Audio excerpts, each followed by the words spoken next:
I went to the CIA, and I researched what it was really like there, and talked to the guys who worked there, and went out and talked to Tony Mendez naturally quite a bit, uh, and visited the CIA and talked to the director and talked to people who worked there, and walked the halls and spent time there, and really mattered to me that it feel real. It wasn't super spy guys shooting people and two people at once and falling out of a window. It was that it's just real people who kind of lunch pail, go to their jobs, and and come home, and that takes a real toll on them. They're not magical beings. They're regular people.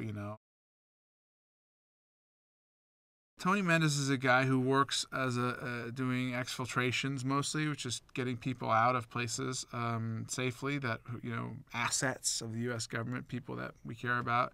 They might be informants, they might be agents, whoever they are. When we need to move people around, we use these exfiltration people. And he also does disguise, and some forgeries and that kind of thing.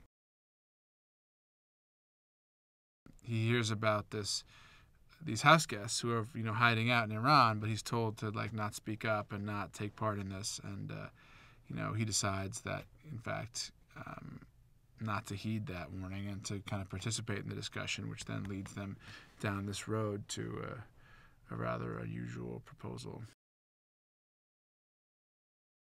Tony Mendez had this idea that because he was friends with a makeup artist named John Chambers, and he'd seen all these goofy special effects and space makeup movies and stuff, that was a viable idea, that this was something people did. They took location trips, and that movie crews traveled around, and it's something no one else would have thought of, and it's probably something that was too out there. You wouldn't imagine someone would use that idea as a cover because it was so outrageous. Well, John is for one thing was right for the movie just because he's such a good actor. If you look at all the scope and the depth of the stuff that he's done as an actor, from the purely comic stuff to the Coen Brothers stuff. Look at Barton Fink. It's an incredible performance. That was 20 years ago plus. And he's been keeping up that level of work since. He just is somebody who you respect, you take seriously, can also be funny, and who also has a tremendous gift for subtlety and nuance. Not to mention, he looked just like the guy. You see at the end these photos we hold up, and he's very, very similar to the real Chambers. Alan Arkin was the first choice from the beginning because he's so funny. He's always real. He has this kind of integrity. He's such a good actor.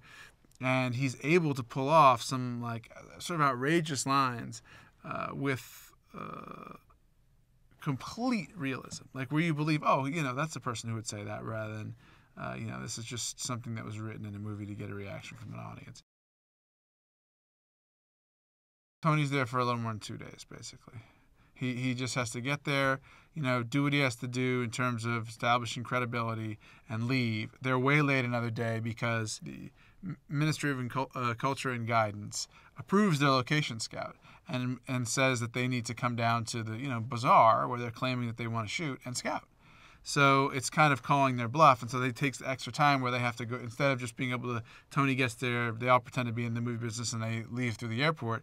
He has to go down there, and now they got to all dress up in their covers and all pretend to be scouting and go down, drive around through Tehran, which is not particularly safe for them, go to the bazaar and do this scout.